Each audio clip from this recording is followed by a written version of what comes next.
जल्दी बैठ जाओ बाबू।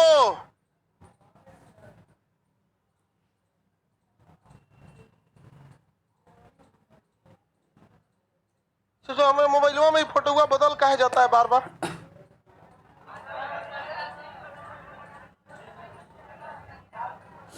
अभी कुछ और बदल जाएगा। सबसे अच्छा मेरा ये है। हाँ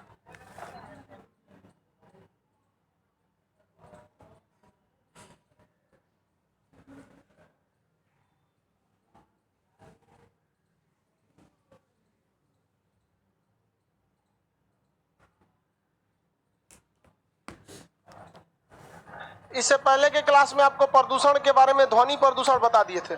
ध्वनि प्रदूषण जो होता है वो क्षणिक प्रदूषण होता है, दूसरे को बहुत लंबे समय तक इफेक्ट नहीं डालता है। जब तक प्रदूषण हो रहा है तब तक ही इसका प्रभाव रहता है। प्रदूषण खत्म होते ही इसका प्रभाव भी खत्म हो जाता है। सबसे शरीफ प्रदूषण कौन है? ध्वनि प्रदूषण। जब तक हल्ला हो रहा है तब तक प्रदूषण है, हल्ला खत्म प्रदूषण खत्म। तो ध्वनि प्रदूषण काफी एक शरीफ प्रदूषण होता है। पीछे वाले लड़का ध्वनि प्रदूषण मत कर बाबू,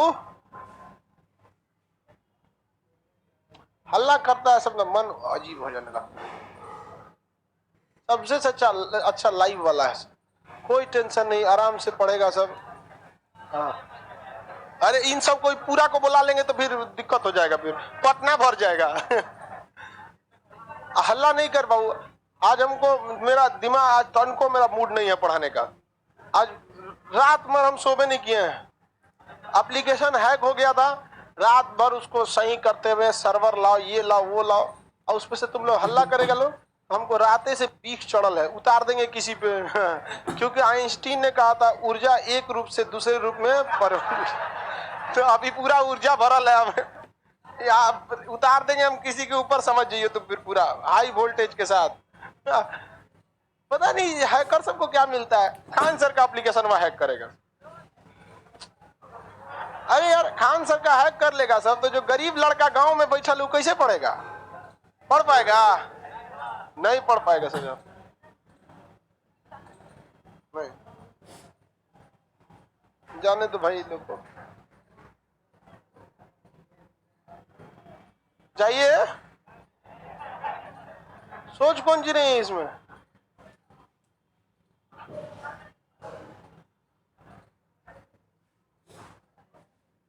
देखो प्रदूषण में आज आपको हम पढ़ाते हैं रेडियो एक्टिव प्रदूषण, रेडियो एक्टिव तरंगे। फिजिक्स में आपको पढ़ाएंगे रेडियो एक्टिव तरंगे। रेडियो एक्टिव तरंगे हम लोग के अगल बगल में घूमने वाली तरंग है, जो इतनी छोटी होती हैं कि ससुरी दिखती नहीं है। समझना क्या कि नहीं? हम हर चीज को नहीं देख सकते, लेकिन ऐसा नहीं कि जो चीज हम नहीं देख सकते वो नहीं है। यहाँ पर हम यहाँ हवा में उड़ रहे बैक्टीरिया, वायरस, कोरोना, जीवाणु, विषाणु को देख सकते हैं। तो इसका मतलब हम ये मान ले कि ये है ही नहीं है। कोरोना देखा किसने? और जिसको कोरोना हो गया पूरे लोग उसको देखने आते थे, चल गई लोग। समझ गया? इसका मतलब ये नहीं कि जो आपको नहीं दिखता है वो इस दुनिया में नहीं है। हमारी आंखों की वो क्षमता नहीं है जो उसे देख सके। वैसे ही एक रेडियो एक्टिव वेव्स होते हैं, इलेक्ट्रोमैग्नेटिक वेव्स होते हैं। Radio waves, electromagnetic waves, microwaves, ये विद्युत चुंबकीय तरंगे हैं। इन तरंगों को हम देख नहीं सकते, इन तरंगों को हम नहीं देख सकते। तो विद्युत चुंबकीय तरंगे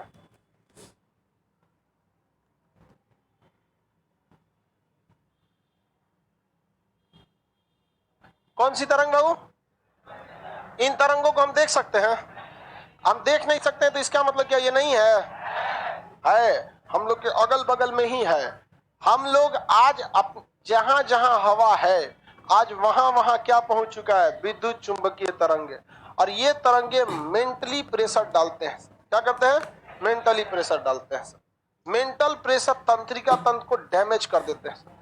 अगर आप एक ऐसा लेंस लगाइए जो इलेक्ट्रोमैग्नेटिक वेव को देख सकता है, तो इसमें आप दिखेंगे नहीं, इतना ज्यादा मैग्नेटिक वेव है। किसी का एयरटेल का नेटवर्क आ रहा है, किसी का जियो का आ रहा है, रिलायंस, दुनिया, आइडिया, डोकोमो, यूनिनॉर, ये सब आ रहा है, किसी का BSNL, दुनिया भर का इसे आ रहा है। हमारा अलगे माइक ये एक तो वेव छोड़ रहा है। ये तो यहीं तक खत्म हो गया, इसके आगे ये है कहाँ? है ना, यहीं तक रह गया ये पगाहा। इसमें देख रहे हैं ये क्या छोड़ता है, इलेक्ट्रोमैग्नेटिक वेव। ये उड़ के जा रहा है कि नहीं जा रहा है, हर जगह जा रहा है। मोबाइल में, सबके मोबाइल के पास क्या है, नेटवर्क है। इसमें क्या रखा हुआ है, नेटवर्क रखा हुआ है। ये मेरा बोर्ड है, ये भी क्या है, नेटवर्क से है। ये भी विद्युत चुंबकीय तरंगे छोड़ रहा है। 4G का है, 5G का है, 3G का है, किसी का ऑप्टिकल फाइबर है, किसी का ब्रॉडबैंड है, कोई रेडियो तरंगे है। अभी रेडियो चालू कीजिए, FM देखिए धाए से पकड़ लेता है। मैं रेडियो मिर्ची से दिन खराब करना चाहते हैं उसमें कुछ कुछ बोलते रहता है। तो बताइए, ये सारी तरंगे हम लोगों के अगल बगल में है कि नहीं है। एक वैज्ञानिक ने कहा था कि इतने जीवाणु विषाणु के बाद इंसान मरता नहीं, ये ताज्जुब की बात नहीं है। जी कैसे रहा है, ये ताज्जुब की बात है। इतने ज्यादा है सब ये तरंगे हमारे अगल बगल में। इन तरंगों को हमारा शरीर झेल ले जाता है, लेकिन एक प्रेशर पड़ता है हमारे दिमाग पे, एक वर्चुअल उसे कहते हैं, जो दिखता नहीं है। आप देखेंगे कभी कभी आपको एक वर्चुअल टेंशन मिलेगा, समझ में नहीं आएगा काहे टेंशन में है, लेकिन वो अजीब दिमाग झनकल रहेगा, किसी को खोजेगा आदमी कोना के झाड़ दे तो जैसे अभी हमारा है किसमें 2.0, इस पे मूवी बना है। पता नहीं यार, मूवी वूवी का हमको कोई आइडिया नहीं। हम जब जवान थे तब फिल्म देखते थे लास्ट फिल्म हम देख ले 2010 में, वांटेड वही के आसपास वांटेड था, और एक और था कोई इसमें क्रिस थी, तो और बहुत पहले, उस वक्त बहुत पहले सब में। और उसके बाद हम मूवी उतना हमको आइडिया नहीं, हो सकता है उस पर मूवी बना। हमारे अगल बगल में कौन सी तरंगे है, विद्युत चुंबक। हमारा शरीर उन विद्युत चुंबकीय तरंगों को झेल जाता है, लेकिन एक्सेस हो जाने की वजह से हमारा ब्रेन उसको नहीं झेल पाता, क्योंकि विद्युत चुंबकीय तरंगे, इलेक्ट्रोमैग्नेटिक वेव बहुत छोटी होती है और वो छोटे चीजों पर अटैक करती है। हमारा ब्रेन की नसें बहुत छोटी छोटी, उनको क्या करता है, वो डैमेज करता है। तो हमारे ऊपर एक तंत्रिका तंत्र में क्या होता है, टेंशन आता है। तितली वगैरह मरने लगती है। मधुमक्खी जो होती है वो अपनी छत्ता से, जहाँ पे वो घर बनाई रहती है, वहां से इलेक्ट्रोमैग्नेटिक वेव छोड़ती है बहुत ज्यादा मात्रा में, ताकि कोई कहीं से भी उड़े तो पहले ऊंचाई पे जाएगी और देखेगी कहाँ से बहुत ज्यादा मात्रा में इलेक्ट्रोमैग्नेटिक वेव आ रहा है, वो वहीं चली जाएगी, उसका घर वहीं है। नहीं तो इतनी चूंकि मक्खी ऊपर से उड़ेगी तो पता नहीं चलेगा हम कोने मोहल्ला में घूम रहे हैं। समझ में आएगी नहीं आ गया। आप ही को अगर ऊपर से नक्शा दिखाया जाता, आपको अपने मोहल्ला भुला जाएंगे, हमरे मोहल्ला है रे, क्योंकि आप तो वर्टिकली देखे, ऐसे हॉरिजॉन्टली वर्टिकल तो देखे नहीं आप। तो वो मधुमक्खी वगैरह कैसे अपना रास्ता देखती है, इलेक्ट्रोमैग्नेटिक। लेकिन हमारे अगल बगल में क्या कर दिया गया, टावर लगा दिया गया, किसी चीज का, रिलायंस जियो हैन तेन का टावर लगा दिया। अब ये टावर भी क्या छोड़ते हैं, इलेक्ट्रोमैग्नेटिक वेव। अब मधुमक्खी सबको क्या देख के रास्ता पता करती थी, इलेक्ट्रोमैग्नेटिक वेव। अब मधुमक्खी आ रही है तो कहाँ चल गई, टावर के पास। कहाँ चली गई, कहाँ? तो मधुमक्खी अपना रास्ता भटक जा रही है सब। तितली वगैरह जो होती हैं ये भी सब क्या करती हैं, अपना रास्ता भटक जाती है। तितली की मौत हो रही है बहुत ज्यादा संख्या में। समझ में आ रहा है कि नहीं आ रहा है, किसके वजह से, इलेक्ट्रोमैग्नेटिक वेव के वजह से। ये प्रदूषण बहुत ज्यादा मात्रा में फैल गया पूरे पृथ्वी पर। कौन सा प्रदूषण है, इलेक्ट्रोमैग्नेटिक वेव। पूरे पृथ्वी पे कौन सा प्रदूषण है, इलेक्ट्रोमैग्नेटिक वेव। लेकिन ये उतना भी ज्यादा खतरनाक अभी के वक्त में कौन सी हुआ जी, अब हमेशा क्या लेट करती हैं जी, ये हमेशा लेट करती है ना, सब लड़का सब जानता है।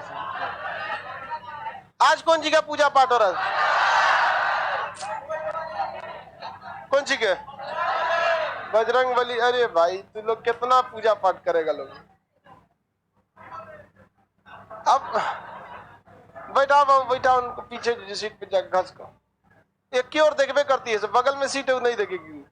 ज्यादा इतना लेट क्या होती है बबनी, हम मतलब 8:25 हो रहा है, खुद से सोचना चाहिए ये सब काहे इतना लेट होते हो लोग। हमको शौक थोड़े लगा रहता है लड़की सबको बोलने का, लेकिन लड़का सबको कुछ नहीं। जब से भाई लड़का सब तो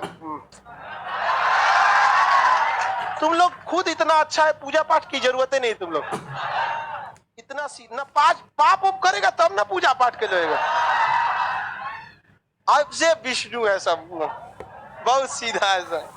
चलो ध्यान देते, हम लोग किस प्रदूषण से घिरे हैं, इलेक्ट्रोमैग्नेटिक प्रदूषण से हम लोग घिरे हैं। इससे क्या होता है कि हमारे मेंटली क्या होता है, प्रेशर बना रहता है। टीवी हो गया, रेडियो हो गया, टावर हो गया, इस सबसे इलेक्ट्रोमैग्नेटिक वेव से दो चीज प्रभावित है, कीड़े मकोड़े, कीट कीट, दूसरा हमारा तंत्रिका तंत्र। इलेक्ट्रोमैग्नेटिक वेव से प्रदूषण समझ में आ गया।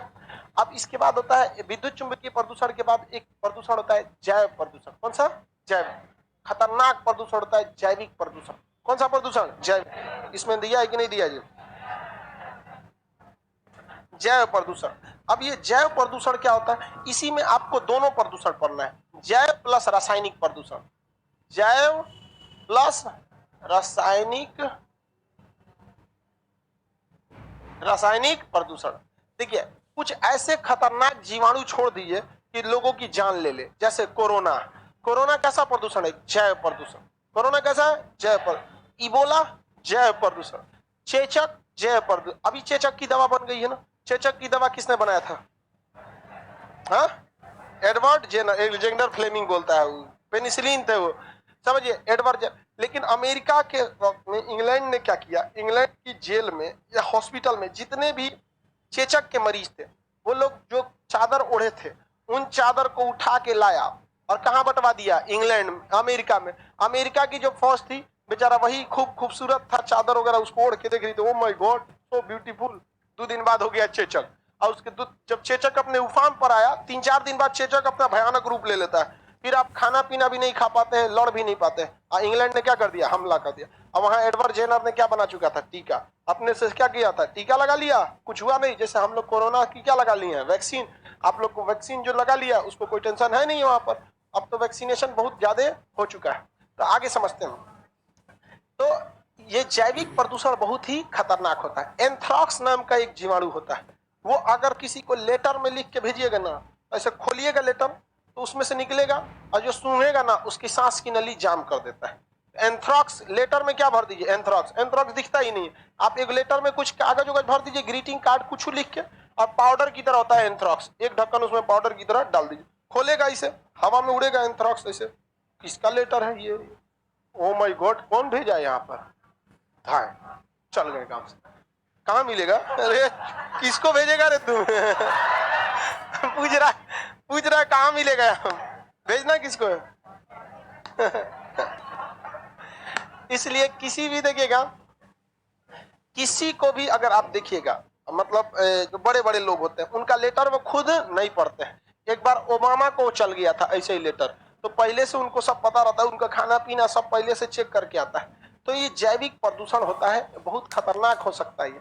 अब कुछ कुछ जैविक प्रदूषण क्या होते हैं, हर पेड़ में जीन हल्के अलग अलग होते हैं, और अगर जीन सबके सेम हो जाएंगे तब तक तो कोई दिक्कत नहीं।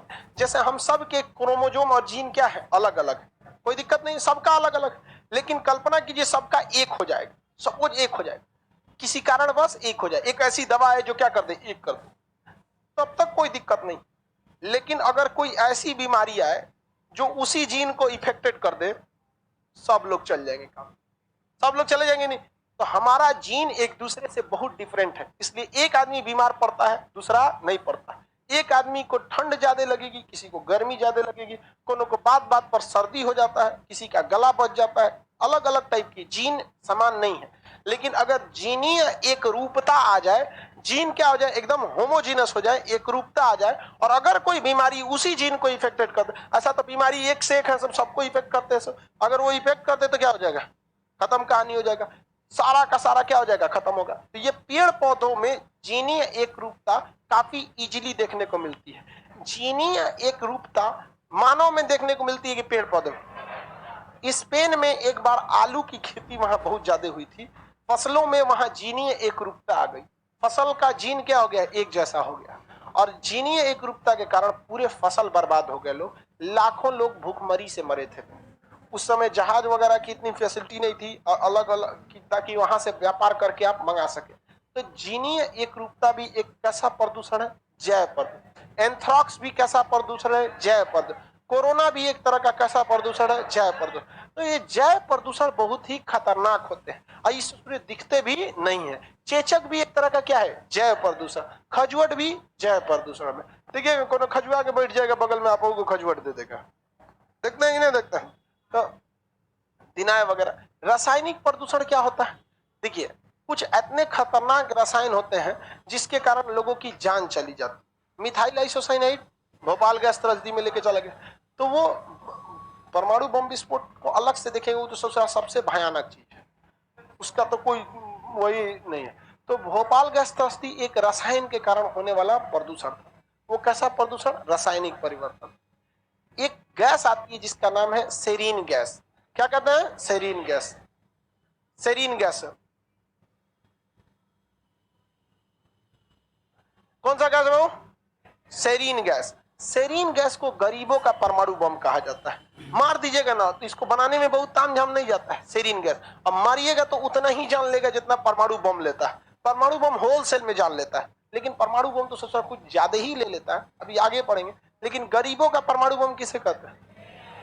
गरीबों का परमाणु बम सेरीन गैस। गरीबों का सेब अमरूद, उसी तरह गरीबों का परमाणु बम सेरीन। सीरिया में लड़ाई में हुई थी ना, तो कौन से गैस का प्रयोग कर दिया? सेरीन। पूरी दुनिया इन हथियारों पर क्या लगा के रखा है? बैन लगा के रखा है। ऐसे हथियार कोई नहीं बना सकता है, क्योंकि इससे दुरुपयोग बहुत ही ज्यादा होने लगा। सेरीन। पूरी दुनिया इन हथियारों पर क्या लगा के रखा है? बैन लगा के रखा है। ऐसे हथियार कोई नहीं बना सकता है, क्योंकि इससे दुरुपयोग बहुत ही ज्यादा होने लगेगा सेरीन गैस का। सद्दाम हुसैन पर इसी चीज का आरोप लगाया गया कि ये केमिकल वेपन बना रहे हैं। केमिकल वेपन को रोकने के लिए दुनिया में दो तरह के संगठन है, एक ऑस्ट्रेलियाई ग्रुप और वासेनार अरेंजमेंट। दो संगठन किस चीज को रोकती है? केमिकल। बाद में इन लोगों ने पूरा इराक छान मारे, इन लोगों को कोई परमाणु प्रदूषण कोई ऐसा चीज नहीं मिला। सद्दाम हुसैन चौपट हो गए बड़बोलापन के चक्कर में, जो मन वो आके बोल दो। मोहम्मद गद्दाफी गए बड़बोला के चक्कर में। हर्षद मेहता जो शेयर मार्केट में घोटाला किया, कुछ ज्यादा बड़बोला था इसलिए चला गया, वरना घोटाला कौन सा वो अकेले कर रहा था, बहुत से लोग, लेकिन ओवर कॉन्फिडेंस में था। इनकम टैक्स ने छापा मारा, करा कि 80 लाख का ट्रांसफर इधर उधर है, बहुत बड़ा अमाउंट है, तो कह रहा वो आपके लिए बड़ा है, मेरे लिए नहीं। तो अकड़ बहुत खराब चीज होती है, इसलिए कभी भी अकड़ मत दिखाइएगा। आपको आपके पास पैसा है, कोई दिक्कत नहीं, अकड़ने की क्या जरूरत है? ऐसा थोड़ी है कि अकड़ेंगे तो पैसा दुगना हो जाएगा। अगर दुगना होता है तो अकड़ो, और तब अकड़ो कौन, और पूरा छतिया के चलो, ऐसे नहीं समझ में आया? अब कुछ फर्क नहीं पड़ता, काय लिया करते हो लोग यार। चलिए ध्यान से देखते हैं, ये तो रासायनिक परिवर्तन। रासायनिक प्रदूषण में सेरीन गैस को क्या कहा जाता है? गरीबों का परमाणु। गरीबों का परमाणु। पौधों में जीनीय एक रूपता अच्छा है या खराब? हाँ, खराब होता है। जीनीय एक रूपता सही बात नहीं है, पूरे पेड़ पौधों को काटकर फेंकना पड़ता है। रासायनिक प्रदूषण। एंथ्रॉक्स कैसा प्रदूषण है? जैव। लिफाफा में भर के भेज देंगे, क्या हो जाएगा? आदमी मर जाएगा। अमेरिका में बहुत लोगों की जान ली गई थी लिफाफा से। पहले जब रेडियो आया था ना, तो रेडियो बम चला था। एक तो रेडियो था, वो रेडियो नहीं था, उससे बम था उसके अंदर, और डेटोनेटर उसको बोलते हैं जहां पर स्टार्ट करेंगे तो ब्लास्ट होगा। तो उसका डेटोनेटर किससे जोड़ दिया था? ऑन करने वालों से। तो 80 के दशक में रेडियो, मतलब समझिए अभी के टाइम पे आईफोन, जिसके पास रेडियो था उस समय, बहुत ट्रेन और में जहां तहां रेडियो छोड़ के चल जाते थे। लोग को मिलता था, अरे रेडियो है, चालू कर दो, दाएं, खत्म कहानी, मर गया बेचारा। तो उस टाइप के प्रदूषण वो तो बम विस्फोट में आएंगे। सबसे खतरनाक जो प्रदूषण होता है वो होता है नाभिकीय प्रदूषण। कौन सा? नाभिकीय प्रदूषण। नाभिकीय प्रदूषण यानी न्यूक्लियर पोल्यूशन। कौन सा पोल्यूशन? न्यूक्लियर। सबसे खतरनाक प्रदूषण नाभिकीय प्रदूषण किससे होता है भैया? परमाणु बम। परमाणु बम। परमाणु बम से होता है। परमाणु बम आज तक कितनी जगह पे पटकाया है? 2 जगह, दोनों जापान में, हिरोशिमा, दूसरा नागासाकी। हिरोशिमा और नागासाकी। ये 6 अगस्त 1945, ये 9 अगस्त 1945। पहले आया आपका लिटिल बॉय और दूसरा बन गया फैटमैन, क्योंकि पहले कोई भी फैटमैन होने से पहले वो एक लिटिल बॉय ही रहता है, छोटा बच्चा रहता है। तो पहिलका का नाम लिटिल बॉय और दूसरका का नाम फैट। पहिलका, दूसरका। पहला कब गिरा था? 6 अगस्त। दूसरा गिरा 9 अगस्त। एबीसीडी में पहले आता है एच, तो पहले गिरा हिरोशिमा। ABCD में बाद में आता है एम, तो बाद में गिरा नागासाकी। इसके कारण भयानक प्रदूषण हुआ और इस प्रदूषण का असर 30,000 साल रहेगा।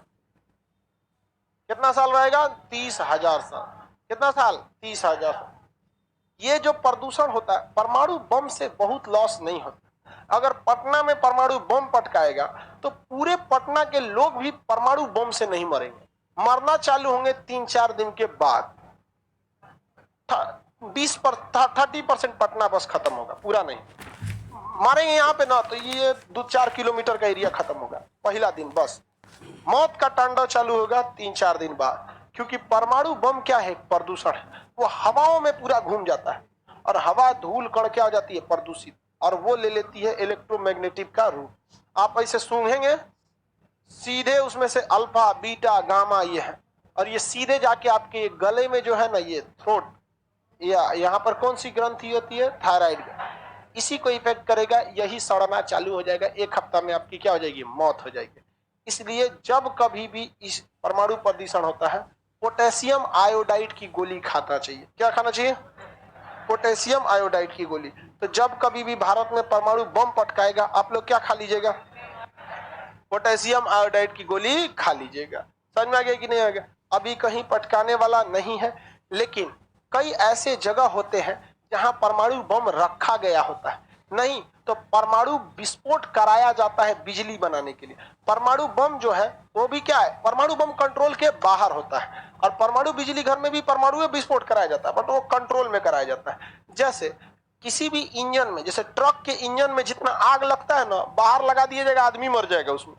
जो ट्रक का इंजन होता है जिसके अंदर इतना आग लगता है, वो आगे के दम पे तो पूरा ट्रक खींच देता है, इतना पिस्टन में पावर होता है उसके। फिजिक्स में पढ़ेंगे लाइनर पिस्टन क्या होता है वहां पर। वो डीजल जो क्या होता है? आग लगता है, लेकिन वो क्या करता है? कंट्रोल में रखता है। कभी कभी सुनते हो कि इंजन ब्लास्ट हो गया, सुने? कंट्रोल से बाहर गया, धाए से क्या कर देता है? ब्लास्ट कर देता है, गाड़ी उड़ जाती है, इंजन ब्लास्ट हो गया। तो वैसे ही कभी कभी क्या हो जाता है कि परमाणु जो संयंत्र है, परमाणु बिजली घर को एटॉमिक रिएक्टर, परमाणु संयंत्र, परमाणु संयंत्र, एटॉमिक रिएक्टर, इसमें कभी कभी क्या कर जाता है? विस्फोट कर जाता है। दुनिया में कई जगह ऐसे विस्फोट हुए हैं। चर्नोबियल, क्या हुआ? चर्नोबियल, चर्नोबियल परमाणु दुर्घटना 1986 कहां पर है? यूक्रेन में। कहां है? यूक्रेन में। यूक्रेन में प्रीपेट नाम का एक शहर था यूक्रेन में, वहीं पर हुआ था। फुकुशिमा, फुकुशिमा ये कहां पर है? जापान में। फुकुशिमा कहां पर है? जापान में। ये क्या था? बिजली घर। 2011 में ईओ भड़क गया।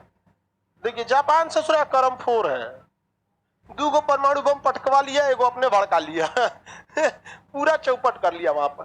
फुकुशिमा कहां पर वो? जापान। Fukushima Japan. और चर्नोबियल यूक्रेन। चर्नोबियल परमाणु दुर्घटना कब हुआ था? चर्नोबियल परमाणु दुर्घटना 1986। कहां पर है चर्नोबियल? यूक्रेन में। फुकुशिमा परमाणु दुर्घटना 2011। कहा है ये? जापान। जापान में। जब ये होता है तो इसके वजह से भी सेम प्रदूषण फैलता है। प्रीपेट शहर बसाया था रूस ने यूक्रेन में, पहले सोवियत संघ था। उस शहर के लिए बिजली घर बनाना था। क्या बना था? बिजली। तो यूक्रेन ने बिजली घर बनाया कहां पर? थोड़ी दूरी पर, जिसका नाम था चर्नोबियल। जब अधिकारी आए उसके निरीक्षण के लिए, तो वहां का जो चीफ इंजीनियर था उसने क्या किया? जितना प्रेशर पर इंजन को स्टार्ट करना चाहिए उससे कम में प्रेशर पर इंजन को क्या कर दिया? स्टार्ट कर दिया। जिस वजह से रिएक्शन क्या हो गया? बहुत तेज हो गया, और क्या कर गया? ब्लास्ट कर गया। तो दिखावा का काम नहीं करना चाहिए। जैसे जहाज है, जितना हाई प्रेशर स्पीड में उड़ना चाहिए, तो पूरा स्पीड कम से कम कितना होना चाहिए? 250। कम से कम स्पीड कितना होना चाहिए? 250। अब मान के चलिए कोई जहाज जारी है और उस ससुरा किसी दूसरे को दिखाने के चक्कर में 250 से पहले ही सोचे कि ना तनिए सा दूर पे क्या कर देंगे? उड़ा देंगे। जहां तनिए से दूर पे उड़ाएगा ससुरा ले उठ, नीचे का पेंदी रगड़ा जाएगा और ढह जाएगा अपनो, जिसको दिखा रहा है वो जाएगा। इसलिए कभी दिखावे वाला काम नहीं, कभी भी दिखावे वाला काम नहीं करना चाहिए। इस ससुरा प्रेशर दिखा रहा था कि हम हाई कम में प्रेशर पे चला लेंगे, कम में प्रेशर पे इंजन को क्या कर दिया?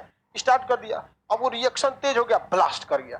सारा इंजीनियर दिखावट मर गए ना, खत्म कहानी हो गया। उसके बाद 3 दिन बाद उसका भयानक असर चालू हुआ। जो लाशें गिरनी चालू हुई ना, तो उसको रोकने के लिए जब परमाणु विस्फोट होता है, चाहे वो परमाणु बम से विस्फोट हो, चाहे न्यूक्लियर रिएक्टर में विस्फोट हो, तो जहां यूरेनियम निकला रहता उस धुआं को कोशिश करना चाहिए कि इसको फैलने से रोके, वरना ये हवा में फैल गया, इस ससुरा जहां जहां जाएगा जान लेते हुए जाएगा। अब जैसे आप लकड़ी जलाते हैं, धुआं निकला, वो धुआं कहां गया आपको पता चलता है, लेकिन अगर वही परमाणु विस्फोट का धुआं कहां गया वो भी पता नहीं चलेगा, लेकिन जहां से जाएगा उसको पता चल जाएगा या कुछ होने वाला है, लेके चल जाएगा। तो जहां भी विस्फोट हो रहा होता है उस जगह पे बोरिक एसिड को छिड़काव किया जाता है। किसका? Boric acid. तो वायुसेना को बुलाया गया। वायुसेना को क्या किया गया? बुलाया गया। कहां की वायुसेना को बुलाया गया? यूक्रेन की वायुसेना को। यूक्रेन की जब वायुसेना आई तो वो क्या की, हवाई जहाज से बोरिक एसिड को गिराने लगी, हेलीकॉप्टर से गिराई, लेकिन उन लोग को पता था नहीं उतना अच्छा से। हेलीकॉप्टर से जब गिरा रही थी तो वो सबसे ज्यादा पॉल्यूटेड एरिया था। पता चला कि सचुरा पायलट मर गया, उसको दम घुटने लगा, लैंडिंग कराया, मर गया। दूसरा पायलट आया, उड़ाया, उधर गईबे नहीं गया, तब वो मर गया। पायलट एगो तीसरका आया, वो बैठा तबे मर गया। चौथा बैठा, वो मर गया। तब पता चला हेलीकॉप्टर भी प्रदूषित हो गया।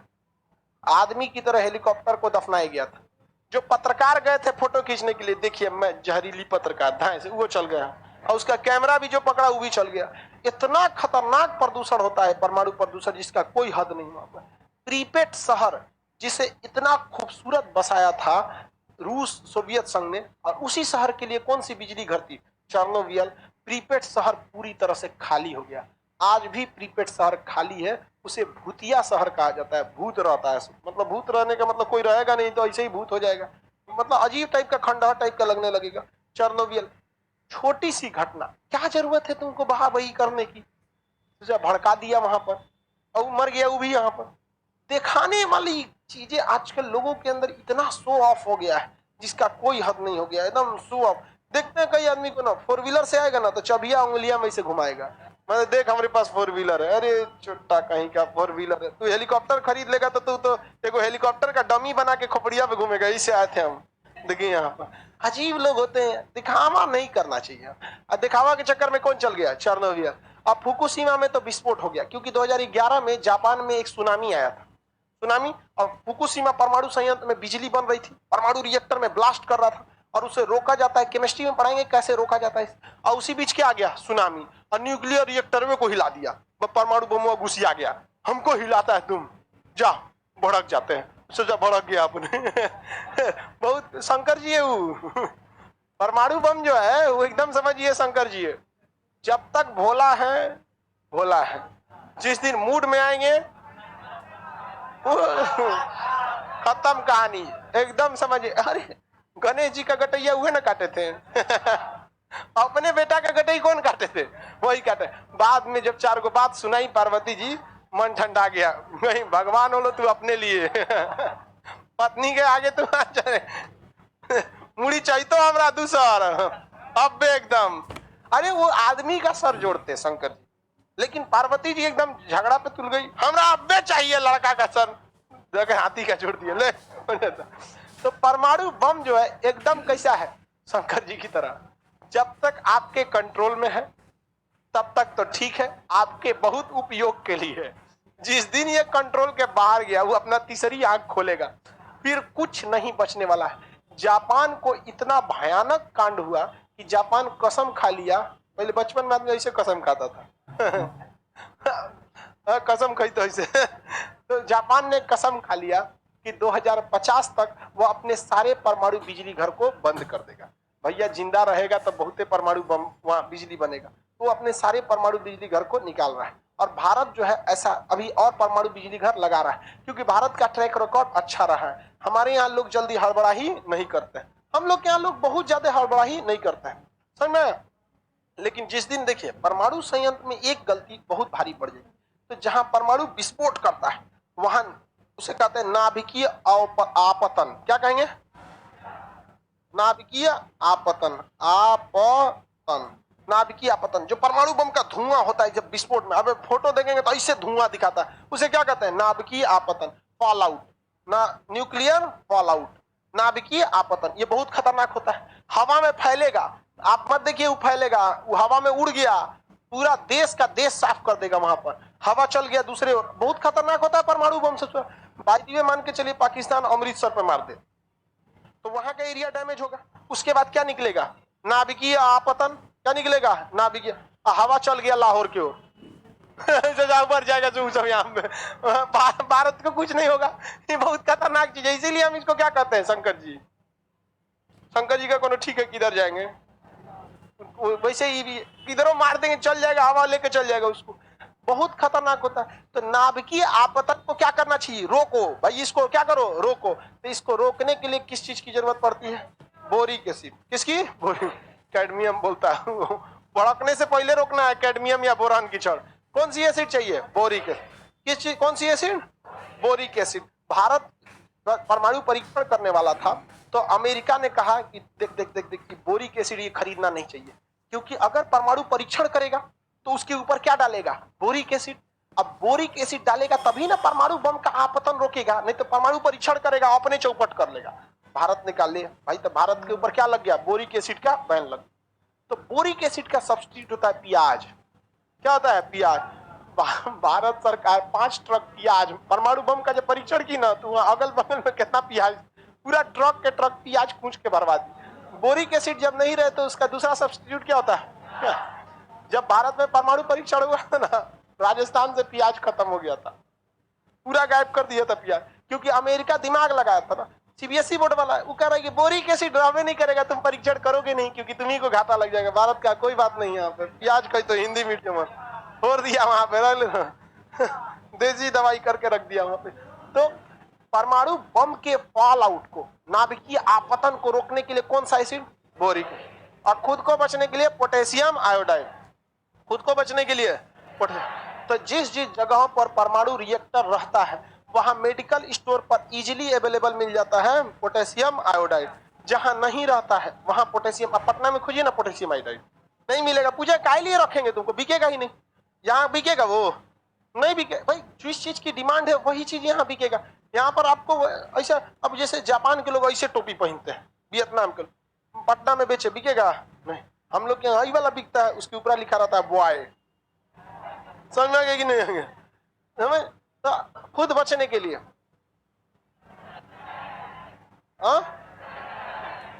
किसका? परीक्षण के बाद अमेरिका को पता चल, अमेरिका को तो पता चल गया परीक्षण के बाद। भारत ने परमाणु बम फोड़ लिया, वो दूसरा। अब देखिए, सबसे बड़ा परमाणु बम फोड़ना दिक्कत नहीं है। अगर परमाणु बम फोड़े अब फूस करके रह गया तो सब देशवा मिलकर मार देगा सबको, क्योंकि इसका ये इंटरनेशनल रूल है। और अगर परमाणु बम फोड़े अब भड़क गया तो अब कौन टेंशन है? सजरा तो नहीं भड़क गया, अब तेरे ऊपर भड़का देंगे यहाँ पर। तो मेन दिक्कत यही था, भारत ने जो परमाणु बम फोड़ा तो सक्सेस हो गया। क्या हो गया? सक्सेस। अब कौन डर है तुझे? जो अमेरिका हो, रूस, जापान, कोई बात नहीं, ऐसे भांज देगा आदमी, लेके मार देगा वैसे ही। तो भारत में तो पहले ये ना होना चाहिए कि भाई सक्सेस हो रहा है या नहीं हो रहा है। बताइए, नाभिकीय फॉल आउट को रोकने के लिए बोरिक एसिड, और खुद को बचाव के लिए ये सबसे खतरनाक प्रदूषण परमाणु प्रदूषण, नाभिकीय प्रदूषण या परमाणु प्रदूषण। नाभिकीय प्रदूषण का असर कितने साल रहता है? ये जल, थल, वायु, अंतरिक्ष सब चीज को क्या कर सकते हैं? बर्बाद। ये डीएनए चेंज कर देते हैं। क्या चेंज कर देंगे? डीएनए। मान के चलिए परमाणु बम फूटा नेपाल में और उसका हवा चलाया भारत में, हम लोग ने क्या किया? सूंघ लिया। तो बहुत कम में मात्रा में गया, लेकिन जैसे सूंघेंगे ना, कम मात्रा में भी गया, लेकिन क्या चेंज कर देगा? डीएनए। अब लड़का पैदा होगा, सब जितना लोग सूंघले हैं टेढ़ टाढ़, क्योंकि डीएनए पे ही क्या जाता है? लड़का।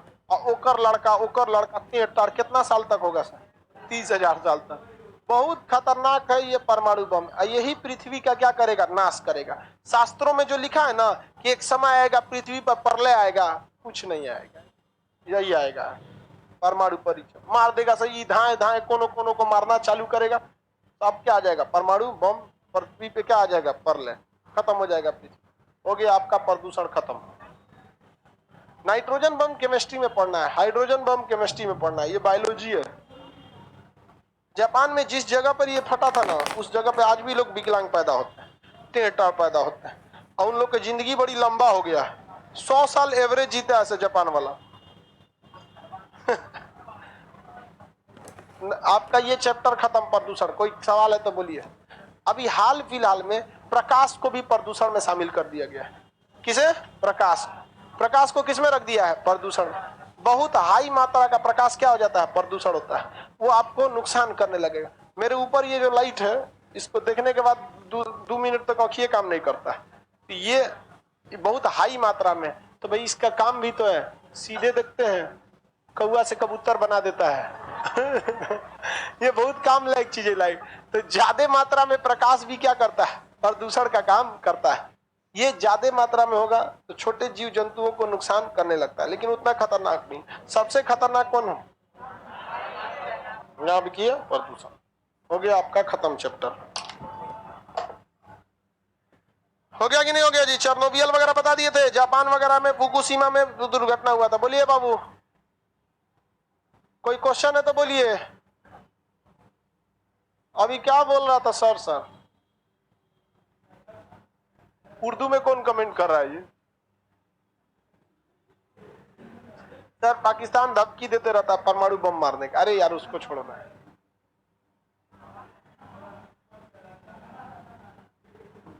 हो गया सब आपका बॉटनी खत्म। किसका? प्रीपेड शहर था रूस का। ये सब क्या करेगा? ये थोड़ी पूछेगा आपको। मास्टर बनना है आप लोग को, तब नौकरी लेके जाइए। यहाँ पर बॉटनी खत्म। अब ध्यान से समझिए आप लोग।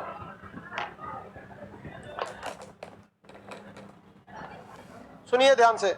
लाइव वाले आप लोग का zoology complete, botany complete. Zoology में, इसमें सुनिए, जूलॉजी में 2 चैप्टर बचा था, डिजीज और एक न्यूट्रिशन। डिजीज और न्यूट्रिशन बाकी लाइव में पूरा का कंप्लीट हो गया है। जूलॉजी भाई विटामिन न्यूट्रिशन में ही आता है बाबू। तो एक बीमारी और एक न्यूट्रिशन, जिसमें विटामिन प्रोटीन ये सब आता है। ये 2 चैप्टर बचा हुआ है। सुनिए आप लोग से नहीं, ये सब का आवाज खत्म कर दो। पटना का आवाज खत्म कर 2 मिनट, पटना का आवाज खत्म होगा। पटना का आवाज हो गया। लाइव वाले जितने लड़के हैं, आपका पूरा जूलॉजी खत्म हो गया था, अब पूरा बॉटनी आज कंप्लीट हो गया।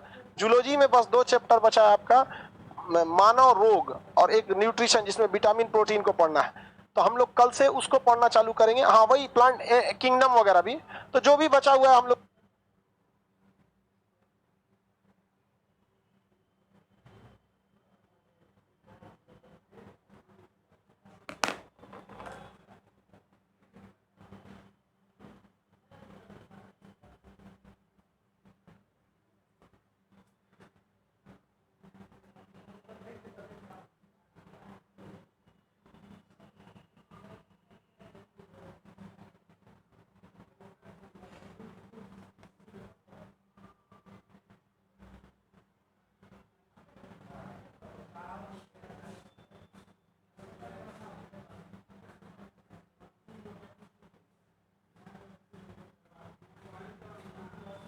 अरे यार इसको या पटना वालों से नहीं बतियाएंगे। बंद करो पटना का आवाज। हाँ अरे इस सब से आप लोग को कल से क्लास करना है बाबू, जूलॉजी का। ठीक है, आपको नोटिफिकेशन डाल दिया जाएगा, टाइमिंग सेम ही रहेगी।